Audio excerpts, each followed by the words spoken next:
My mother-in-law and father-in-law have always treated me differently. That's probably why I'm so worried about Arseniy Petrovich now," Tatiana shared. "The woman is faced with a problem that forces her to make a choice. And it will depend on him, the fate of her father's husband." How will the heroine further in this story? "When my husband brought me to meet his parents, my future mother-in-law didn't like me right away. I was too plain," she said. "And the wealth in my family has never been. That's why we planned a quiet wedding. But to be honest, I didn't even have money for a dress. My husband's father somehow immediately fell in love with me. Shortly before the celebration, he invited me to his place and secretly gave me the money for the dress.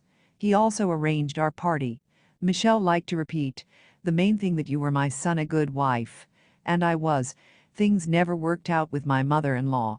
No matter how hard I tried to be a good daughter-in-law, she was not impressed with my attempts.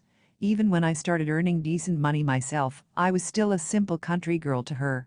And Michelle did care for me. When Jacob and I had children, he spoiled them all the time. And they just adored their grandfather. A few years ago my mother-in-law passed away.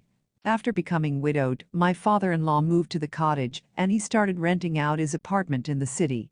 When we came to visit him, he always forbade us to help him. He worked hard in the garden. And then he gave us so many presents that we had enough for a month ahead. I knew I could always rely on my father-in-law. And he felt the same way about me. Recently he got sick. The illness began to progress greatly and Michelle became bedridden.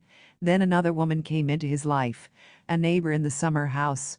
He'd known Jacqueline for a long time, and frankly, I never liked her. She was always complaining about life and her negligent sons who didn't help her. It was always bad for her. And it was terribly annoying. But it was physically impossible for me to visit my father-in-law every day. That's why I appreciated the help of this woman. Until one day my father-in-law said he wanted to legitimize the relationship with Jacqueline. Like, you cannot, a woman is always in the house, and she has no status. And Michelle himself has a soft spot for his neighbor. They had a very warm relationship. On the one hand, I wanted my father-in-law to be happy.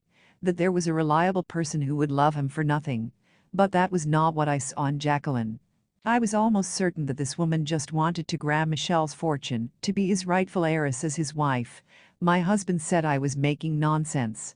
But the other day Jacqueline was asking who was living in her father-in-law's apartment, as if she had anything to do with it. I don't like that kind of talk. I don't know what I should do. I'm afraid to talk to Michelle. What if he thinks I'm the one with a vested interest and not Jacqueline? I don't want to ruin my relationship with him. But I don't want to put up with her either. I am thinking of taking my father-in-law to live with us at home. What to do, advise, share your thoughts and ideas.